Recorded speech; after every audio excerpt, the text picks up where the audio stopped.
From your discussions, experience with leaders in Russia, do you sense any room for compromise on Ukraine? I mean, after all, maybe the big sticking point right now in our relations is all of the sanctions, most of the sanctions, other than Magnitsky, of course, but most of the sanctions are about Ukraine, and Donbass is a big problem. So is there room for compromise to fix that?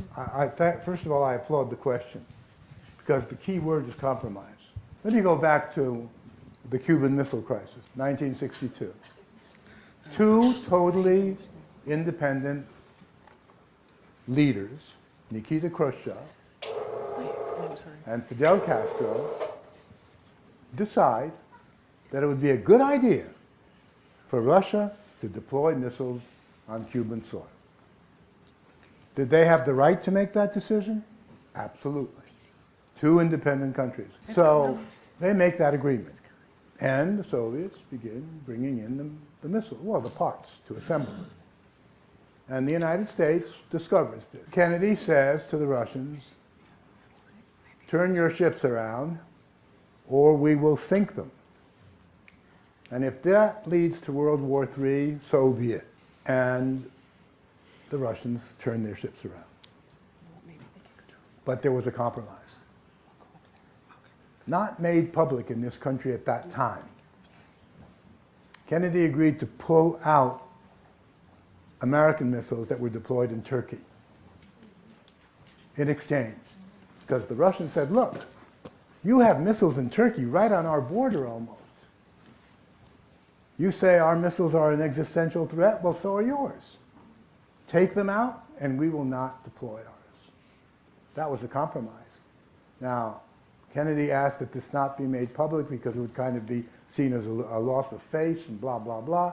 And it wasn't made public, and then it was later on. So that was a compromise. And it helped avoid World War III. The Russian leadership sees NATO as an existential threat. Rightly or wrongly, that's not the point. The point is that that's the way it's seen. And this is not politics. You know, why would you bring NATO closer and closer to our borders, they say. In Latvia, it's on the border. In Estonia, it's on the border. Now, Ukraine is moving westward. It's a complicated issue. The United States has played a certain role in this. That's not the point. It's moving westward. If it ultimately goes into the Western fold, or whatever you want to call it, then it's logical to surmise that Ukraine will join the European Union and will become a NATO member. Now, Ukraine has a border with Russia.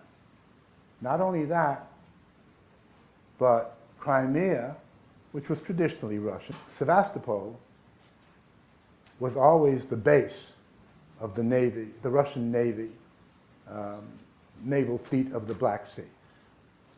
So if Crimea remains Ukrainian, and if Ukraine becomes part of NATO, the Russian fleet won't be in Sevastopol, but the American Sixth Fleet might very well be there. And NATO will be on Russia's southwest border.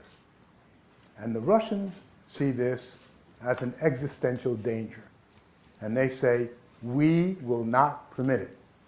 Now, does that correspond to international law? No, it doesn't. But when you talk about existential threat, you say, I don't care about international law, as in the Cuban Missile Crisis. You say, no, we don't give a damn how you feel.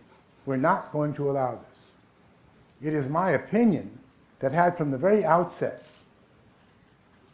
been some kind of internationally negotiated agreement that Ukraine would not become a member of NATO for at least the next 50 years, there would be no Ukrainian problem.